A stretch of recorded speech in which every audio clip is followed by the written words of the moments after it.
Okay, here we go. Hi, Steve. You're late. No, we came from Oxford. We knew you'd turn up. Did you know? We did believe. We did believe. Well then.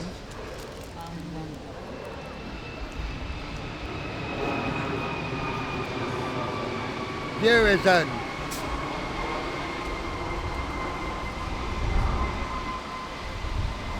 The ploughman. Urizen of the South. Urizen! Why are you making me shout? Urizen, the horrible one. Where'd you pick? Over there. The ploughman of reason and architecture of Brixton. High in the sky, the sun and the eye, the CCTV camera over Peckham. Urizen. Earthowner of the North. Earthowner, blacksmith of poetry, made of the nadir of iron, the ears of poetry. He is with the 164,000 genii, no, the gnomes of the North, over Primrose Hill. Right, north. Is that north? Yes, it is.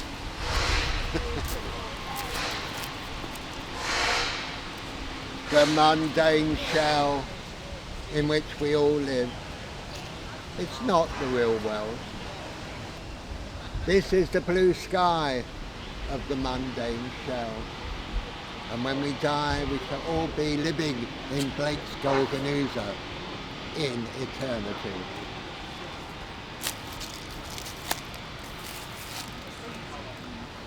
Rolling around a bit. All hail the 64,000 genii of Luba in the east. East. East. East. East. East. East. The East End. Yes, Luba, who comes in the morning in silver, with the dew smelling and the lark rising. Thomas, the shepherd of the senses in grass. Thomas, the mighty Thames, where America is closed, where Parliament is, and the tongue is closed. The tongue is closed at the Houses of Parliament with a zombie government. What are we going to do now? More. That was the coordinates of Blake's four zoas. With the four zoas, you have the man who is Albion, which is all of us. And Albion is England, the world. And it's all about having the four coordinates in unison. Otherwise, if they're at war, what happens is they just fall, like when Adam and Eve fell. They fall, and in falling, man is imperfect. Woman fell from man. Enipharmon fell from man. But Blake also has a complex web of others, like his spectre, who's always telling him to behave like Urizen. Do the rational thing, earn some money, don't do your creative airy-fairy stuff. And so in Peckham, he went to Peckham, saw the angels in the tree, and was sorted for life. That's all he wanted to do afterwards, look at angels. We went to Cambridge or whatever. We should put this at the bottom. Hello. Hello. This is my dresser. It's a chaotic day. My tea dresser. I just got it for you. She got it for me. Lovely. Ruskin is our kind of patron saint because Ruskin, it was a Ruskin art school for me, and he was at Ruskin College, which is a trade union college. And no one in his family had ever been to university, and he got in through punk, actually. because the Times Literary Supplement, he ought to tell you, the Times Literary Supplement came to interview him and ask about punk, this big new thing. And then the guy writing the interview said to Steve afterwards, "You're really clever, you could go to Oxford. And if you ever want to, I'll help you." And he got into the Trade Union College. Ladies and gentlemen, welcome to the 195th William Blake Deathday Picnic. The William Blake congregation was formed by the late poet Simon Miles in 1985 in Nottingham, of all places. And celebrated Blake's birthday at the National Portrait Gallery and Tate Britain. The congregation have celebrated Blake's more irregular celebrations, such as his Death Day, Catherine's birthday, Depression Day, and his christening at St James's, Piccadilly. Well, of course, you know I'm a poet, performer and artist, and as a teenager in '76 I reviewed as Steve Mick, guest editor of the first punk rock magazine Snipping Glue. I had conceived and made the cover of issue 3½, now regarded as a DIY design classic. In '97 I moved to East London, where I was known as the Poet Laureate of Brick Lane. I've been part of the William Blake congregation founded by the poet Simon Miles since 1988, and I've run the group jointly with Helen Elwes with even more detail since 2005. Yeah. Pay my fucking fee. Every year people, all different people turn up. We only advertise it on Facebook. It's all free. And anybody can bring a musical instrument or a poem of Blake's they want to read, or one of their own Blake related, and it varies like the weather. We're there every year, but it's like a bubble of the 60s, and Blake would be proud of us. I reckon Blake would have been a punk, and he also would be a climate protester right now. He would be out with us in XR and everybody on the streets, for sure. You know, he was a radical. He wrote the first ever poem for animal rights, which we'll read in a minute. We could read. You know, nobody else has written like that about the rights of animals and what happens to you if you're not kind to animals. And yeah, you know, he was completely for equality for women and anti-slavery. He intervened when he saw a man bullying a child. Well, Blake is a punk because he's outside the system, not caring if he's going to be picked up or not. He's just determined to know how to think for himself and to follow his own dreams. Who am I? My name's Henry Wordsworth. I am the great nephew of William Wordsworth. My father, who was a known romantic scholar, he was actually born on November the 28th, which was the date of birth of William Blake. Wordsworth met Blake at Joseph Johnson's bookshop, where Wordsworth had his first publication. Wordsworth himself got, they tried to do him as a spy for just writing. Spy nosy. And they did the same with Blake twice. Once when he went on a boat trip with Stoddard along the Medway, and they were sketching a castle there, and they assumed that they were spies. On August the 12th, this very day, Stoddard, this Schofield, this demoted sergeant, tried to do him for, treason. And what happened was, on this very day, he threw the soldier out of his garden for pissing in his garden and looking in his window to see what he'd got there.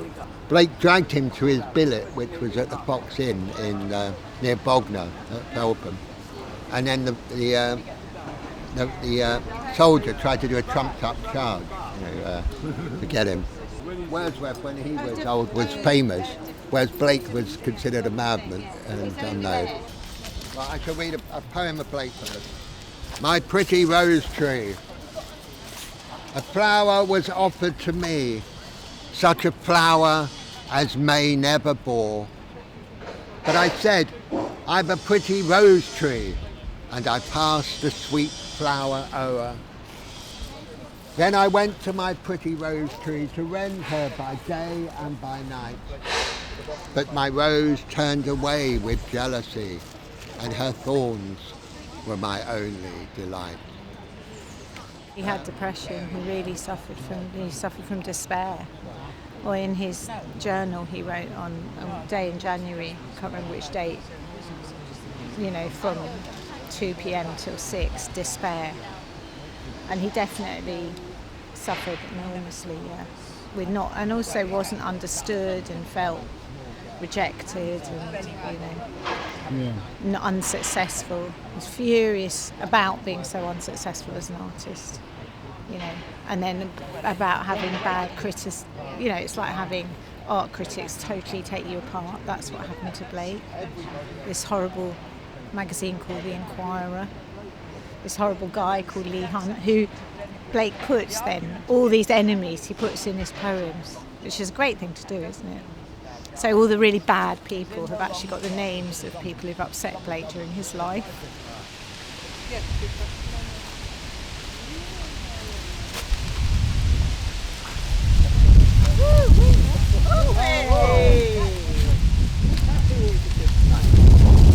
This is called Yes, Blake Says.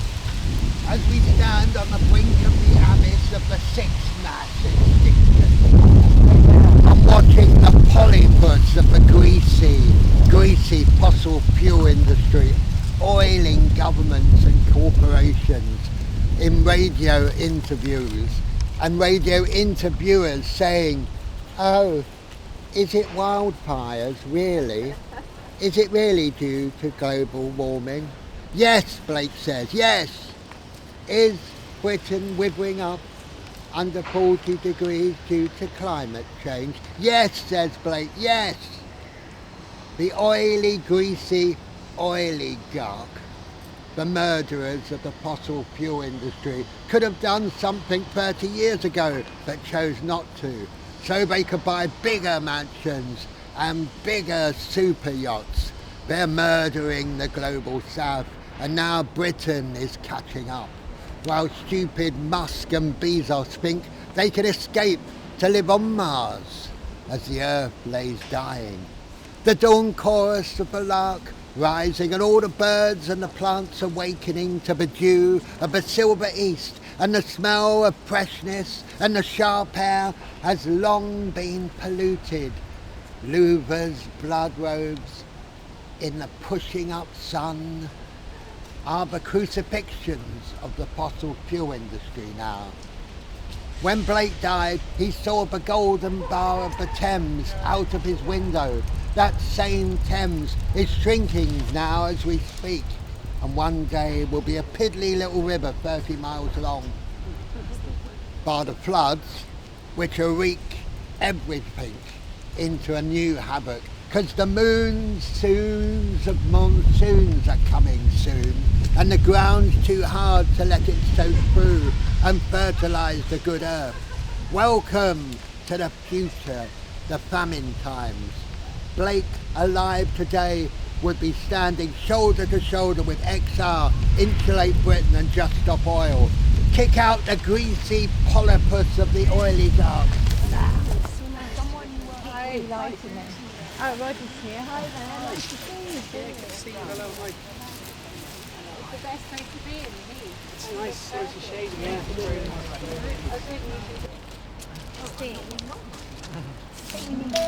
Well, yeah, everybody knows this one. It's the I put a little tune to the divine Image. I might have to have Helen holding it just because I haven't been. I just on the side. I haven't been rehearsing very much. I've been sort of trying to sell my flat. We're in the same situation. How are you now? Oh God. Anyway. Is that about right? Yeah.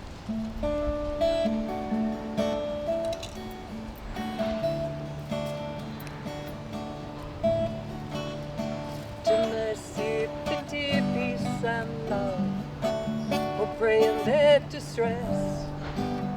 and all these virtues of delight return in thankfulness for mercy, pity, peace, and love is God our Father dear, and mercy, pity, peace, and love is man, his child.